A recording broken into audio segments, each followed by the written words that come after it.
次に、北京大学国際関係学院准教授、ウ・テツグン先生にご講演いただきます。ウ・テツグン先生は、北京大学国際関係学院にて博士号を取得され、東京大学総合文化研究科へ留学された経験もございます。現在は、北京大学国際関係学院にて教鞭を振るわれながら、アメリカ・スタンフォード大学国際安全協力センターや、ハーバード大学ジョン・キング・フェアバンク東アジア研究センターにて、客員研究員としてもご活躍されております。それでは、ウ・テツグン先生、ご講演をお願いいたします。Thank you very much for your kind introduction. I'm Yu Tiejun from the School of International Studies, Peking University. It's my honor to participate in the Bankoku Shinryo Forum here. My presentation will include mainly the three sections. And the first one is current realities and challenges of comprehensive security in East Asia, from the standpoint of Chinese. And the second one is there a model of regional cooperation, regarding comprehensive security, followed by the third one, Okinawa's role toward the regional comprehensive security.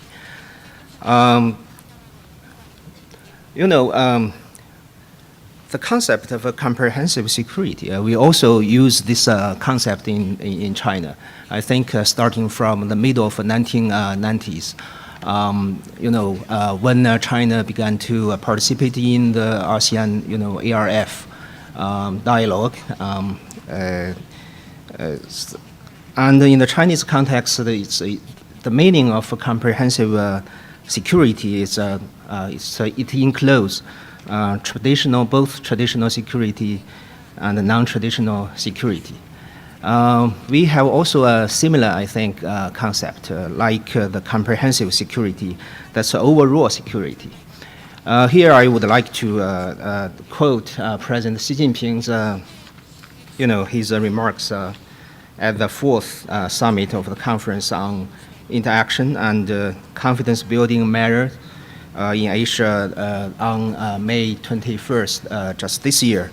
The reason I quote President Xi Jinping's remarks is, in Chinese political system, first of all, of course, this quotation is very relevant to today's discussion because it's related to the new security concept, especially the comprehensive security. And secondly, obviously, his remarks is authoritative. And the third one is update. In recent 2 or 3 years, the East Asian security situation is in great flux. And of course, you can also consult Chinese some official documents like the white papers of Chinese national defense or the Communist Party's, their documents of the party Congress. President Xi Jinping, in his remarks, he said, a comprehensive security means upholding security in both traditional and non-traditional fields. And next, he gives some assessment of the Asian, especially East Asian security situation. He said, Asia's security challenges are extremely complicated, which include both hot spots and sensitive issues, and ethnic and religious problems. The challenges are brought by terrorism, transnational crimes, environmental security, cybersecurity, energy and resource security, and major natural disasters are clearly on the rise. So here he includes both traditional security and non-traditional security when he talks about the comprehensive security.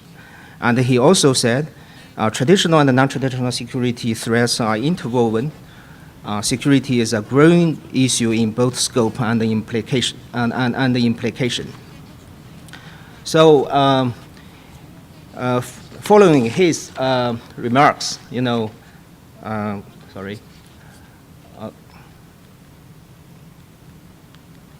So the second point of this section is, the current realities in East Asia generally perceived by China. For more than 30 years, we use some keywords like, now it's an era of development and peace.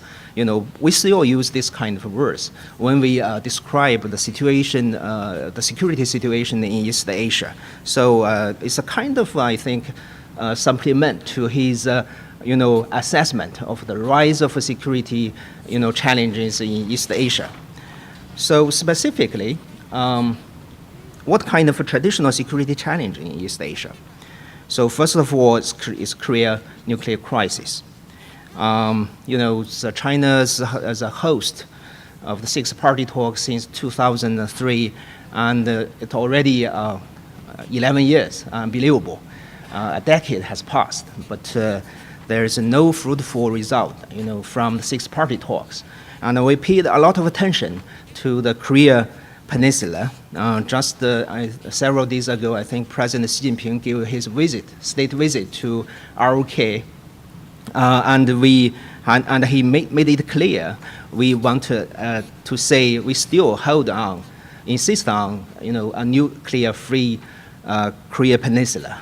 This policy will not change. And I think it's declarations on Chinese Korea policy, Korea Peninsula policy. On maritime, territory disputes, here is really East China Sea and South China Sea, territory disputes, which worried a lot of people in this region. This is still the Korea issues. The king, the third, he became the ruler of DPRK in 2012, and still the bomb and the missiles, worried, destabilized the region. And this is the range of the Korea.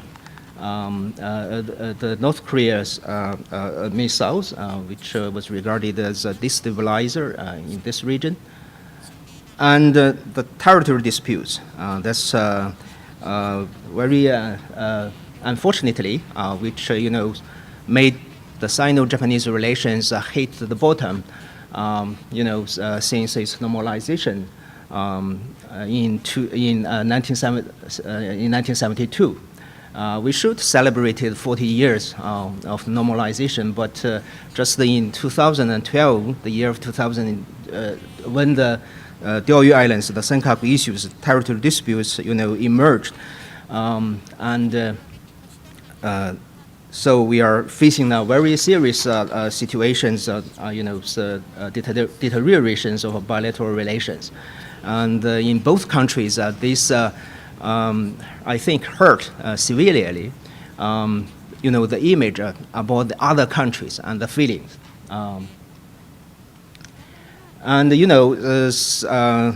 This is the confrontations between the Chinese Coast Guard and the Japanese Coast Guard in the waters surrounding the Diaoyu, Senkaku Islands, which became a very serious problem. We need to think about, the crisis management now. To try to establish some, code, operational code, to stabilize the crisis if we can. And the situation was made worse, since last year, the end of last year, so when the ADIZ issues emerged, and you can see from the slide there is a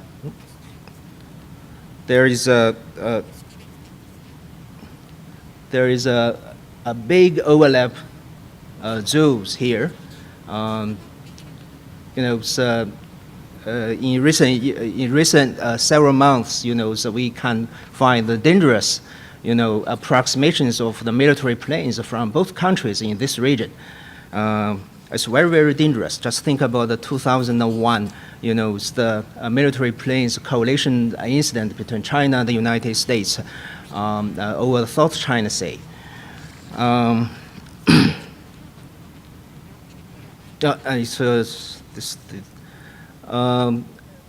when you think about East Asian security issues, the United States was always there, and there is ROK, U.S. Military alliance, as well as the U.S.-Japan alliance.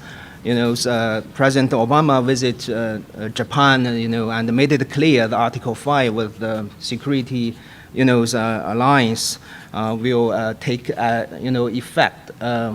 So once there is some, China take actions, regarding the Diaoyu Islands, which was regarded as a kind of a challenge to to China on the Chinese side, of course. This is a Taiwan issue. I will skip this because Professor Qin Xin, he's more qualified to talk about this. And South China Sea, the troubled waters in recent several years. You can find there is a big overlaps among the sovereign claimants. This is Vietnam's claim line, and this is a Nandesh line claimed by China, and this is a Philippine line. So you can see how dangerous and how serious the problem is in South China Sea.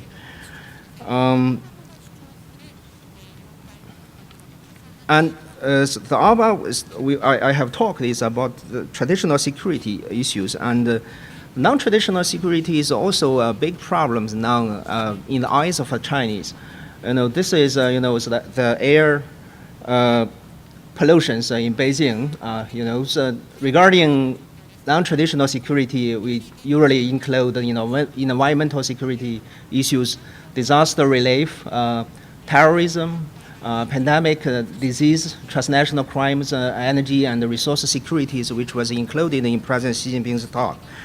And this is the disaster relief on the rescue team of Japan in 2008 when, during the Sichuan great earthquake in China. And this is a Chinese rescue team in Japan in 2011. Just before the 2012, we still have this kind of connection and support, mutual support. And terrorism is a very serious problem now in China. This is Xinjiang, the July 5 incident in 2009, killing many people. And this one is a Kunming incident, just happened this year, as the Kunming railway stations. So in China, terrorism is increasing as a very serious security challenge to the leadership. And bird flus and pandemic disease. China's the thought in 2003.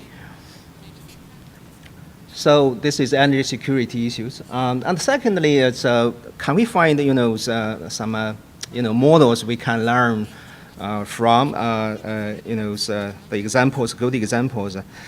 Frankly speaking, I think I do the international security studies.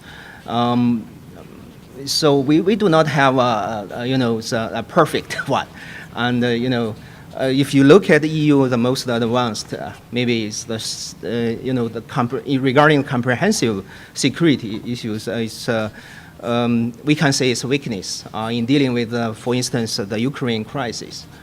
OSCE is helpful in integrating the East European countries, but it's also have some problems. ARF is have done a lot of contributions to the local confidence building regarding confidence building measures, but someone complained it's only a talk shop. And the FCO initiated by Russia and China, we also there are many limitations. It's only focus on the anti-terrorism and extremism, separatism. Maybe it's regarding comprehensive security. A lot of things needs to be done.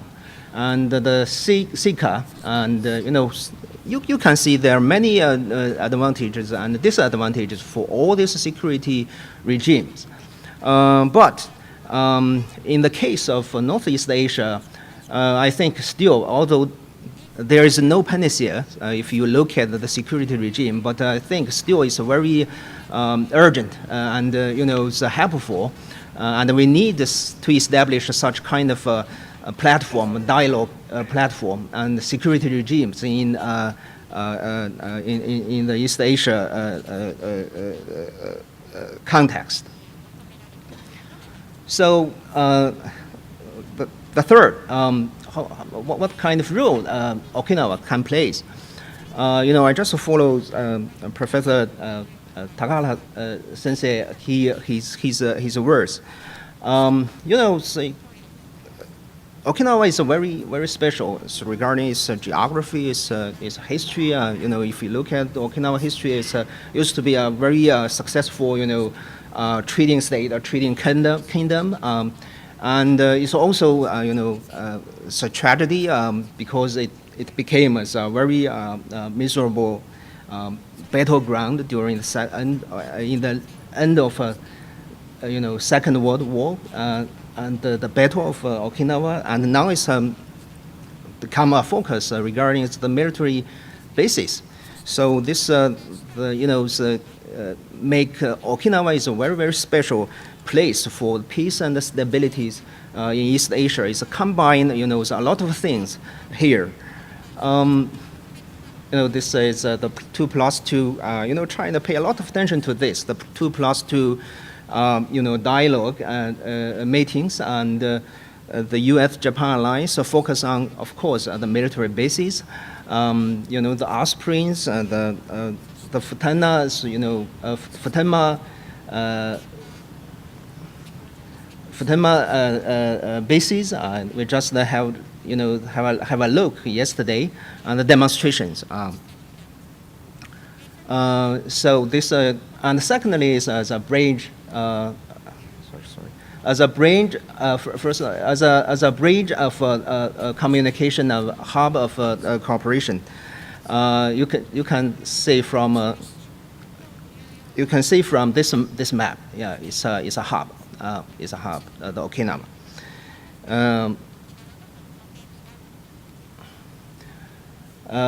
As a practitioner of a new Asian security concept, our topic is a comprehensive security. I think the theme of the Bangkok Sino Forum and the concept of a comprehensive security fit very well in the Chinese vision of the so-called new concept, security concept, which include 4 elements. That means, the common security, the comprehensive security, cooperative security, and sustainable security. So I really think, Okinawa can play, can done a lot contributions to this, to establish this, to fulfill this kind of concept. And finally, it's also very special for as a model of historical reconciliation and confidence building. If you look, the historical problem is a very important factor, so in the East Asian international politics. We still very much lived in the past. And in that sense, Okinawa, it's very special. Just look at the pictures, I think the history, the experience make Okinawa is a very good place for people to think about the peace, the issues regarding peace, stabilities, and cooperations. And the peace prayer, for instance, the peace prayer park, and the emperor had just visited Okinawa, last month. And the concluding remarks is so very simple. First, East Asian security situation is in flux, and we need to think about security in a more comprehensive way, including both traditional and non-traditional security in an integrated way. And the second, the security regimes are useful to lessen the security dilemmas in this region, but with a limitation. There is no panacea, but it's still worth trying. It will be far better than nothing. And finally, Okinawa can play a unique role in improving security cooperation in this region, based on the Okinawa ology. I would like to stop here. Thank you very much.